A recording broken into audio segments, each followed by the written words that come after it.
बिस्मिल्लाहिर्रहमानिर्रहीम। अब हम देख रहे हैं वावैन।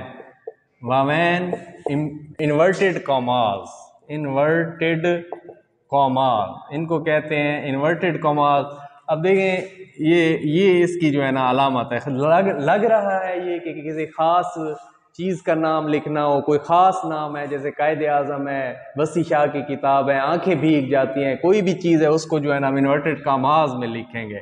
अल्लामा इकबाल है, कोई भी ख़ास चीज़ है। अब ये जो वावैन होती है ना, ये किसी का कौल उसी के अपने अल्फाज में नकल करना होता है। कोई इबारत है, ठीक है, कोई चीज़ आप लिख रहे हैं, आपने लिखना शुरू किया है, अब उसके बाद जो है ना आप उसमें किसी आदमी का इक़्तिबास देना चाहते हैं तो उसको प्रोमिनेंट करेंगे। उसी इबारत या इक़्तिबास को भी जो है ना आप हू बहू उसकी नकल कर रहे हैं, ठीक है, तो वो आप लिख रहे हैं तो इसमें लिखेंगे।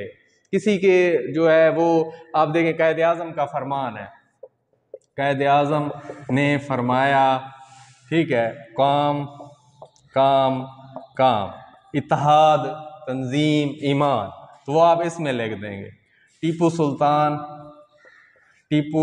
सुल्तान ने फरमाया, शेर की एक दिन की जिंदगी गीदड़ की 100 साला जिंदगी से बेहतर है, ठीक है। तो कामाज इन्वर्टेड कामाज में इसको लिखेंगे।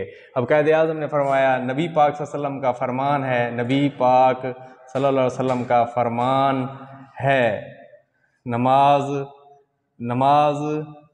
दीन का सतून है। बार बार मैं भूल के जो है ना राब्ता की अलामत जो है वो इस्तेमाल कर देता हूँ, लेकिन जहाँ राब्ता नहीं होगा, ये एक ही चीज़ है, ये वावैन और राब्ता एक ही चीज़ है, ठीक है। जहाँ ये नहीं होगा वहाँ पर आप ये लगा देंगे, जहाँ ये होगा, ठीक है, जहाँ ये होगा फिर वहाँ पर ये नहीं लगेगी। ये दोनों एक ही चीज़ें हैं। अब किसी मुफक्किर ने कहा, किसी मुफक्किर का कौल है लालच बुरी बला है, तो आपने इसमें इसको लिख दिया। मैंने अहमद से कहा कि तुम ठहरो मैं आता हूँ।